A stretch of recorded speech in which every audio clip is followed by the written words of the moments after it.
டல்லா வரீங்க? பெரியப்பா திடீர்னு உங்களை எலெக்ஷன்ல நிக்க சொல்லிட்டாரேன்னு பயமா இருக்கா? ஆமா மாயா, அவர் கேட்டதும் நான் சரின்னு சொல்லிட்டேன்.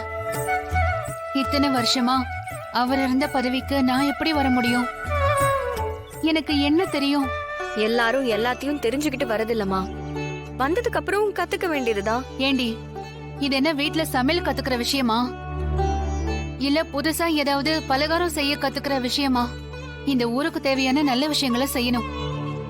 ஆனா அது நல்லதா கெட்டதான்னு தெரியாம எப்படி என்னால செய்ய முடியும்? அத்த, இத்தனை வருஷமா நம்ம வீட்டை நிர்வாகம் பண்ணிருக்கீங்க. அந்த மாதிரிதான் அத்த ஊரும். வீட்டை நல்லா நிர்வாகம் பண்ண தெரிஞ்ச ஒருத்தரால கண்டிப்பா ஊரையும் நிர்வாகம் பண்ண முடியும். அப்படியா சொல்ற? ஆமா அத்த, நீங்க அப்படி தைரியமா கெத்தா நடந்து வாங்களேன், உங்களுக்கே ஒரு நம்பிக்கை வந்துடும். ஆமா பெரியம்மா, எங்க கொஞ்சம் கெத்தா நடந்து வாங்க பாப்போம். வாங்க வாங்கம்மா. வாங்க. சும்மா நடந்து வாங்க.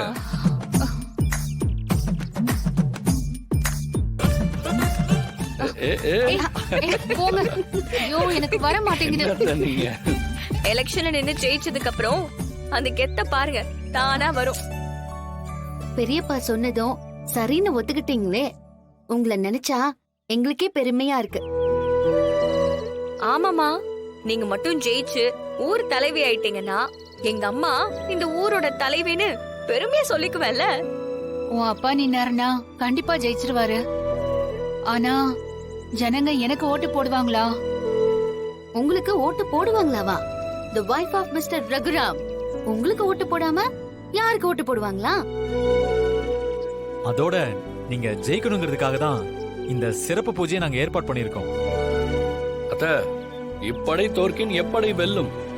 நீங்க கண்டிப்பா ஜெயிப்பீங்க அத்த. வாங்க போலாம். வாங்க. நீ சொல்றது ஒரு வகையில உண்மைதான். நாங்க என்னைக்கு எங்க அத்தைக்கு பக்கபலமா இருப்போம். ஆனா எங்க அத்தை அவங்களோட தைரியத்திலையும் தன்னம்பிக்கையிலும் தான் எலெக்ஷன்ல நிக்க போறாங்க.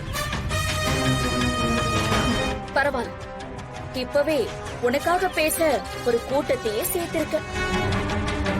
ஹே ஜானகி, நீ என் வாழ்க்கைய பறிச்சிருக்கலாம், ஆனா இந்த தேர்தல்ல என்னை எதிர்த்து ஜெயிக்கவே முடியாது.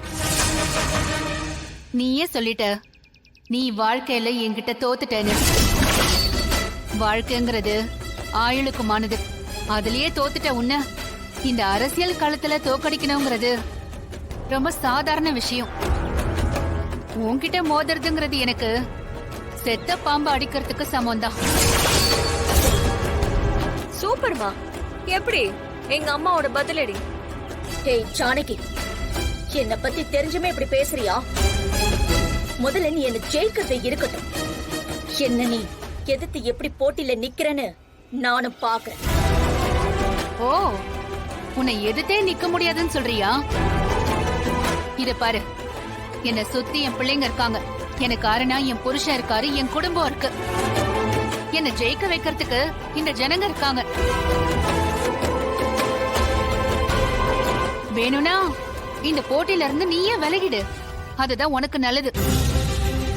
இல்ல மோதணும்னு நினைச்சீனா நீ என்ன கதிக்கு ஆளாக போறன்னு நினைச்சு உன்னை பத்தி எனக்கு கவலையா இருக்கு. நீ என்ன பார்த்து பரிதாபப்படுறியா? நான் உன்னை என்ன கதிக்கு ஆளாக்க போறேன்னு பாருடி. பாரு பாரு, உன்னால முடிஞ்சத பாரு. இவகிட்ட நமக்கு என்ன பேச்சு? வாங்க. உன் தலையில ரத்தம் வடியுது, தொடச்சுக்கோ.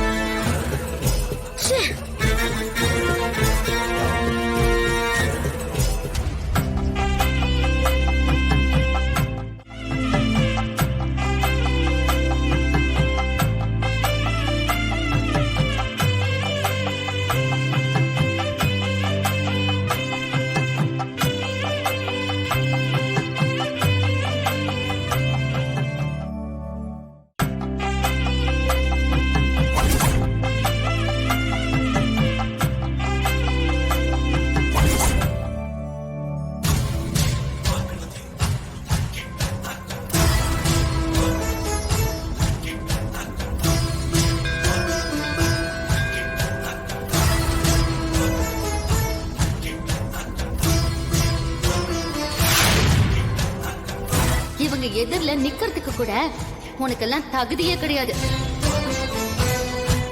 மறுபடியும் என் அம்மாவை பார்த்து தற்கொலைன்னு சொன்ன தொல்ல பேத்துருவேன்.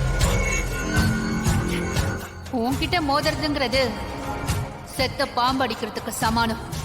ஏ ஜானகி, அத்தனை பேர் முன்னாடி நீயும் கூட வந்தவங்களுமா சேர்ந்து என்ன அவமானப்படுத்துறீங்களா? எல்லாத்துக்கும் பதிலடி கொடுப்பண்டே.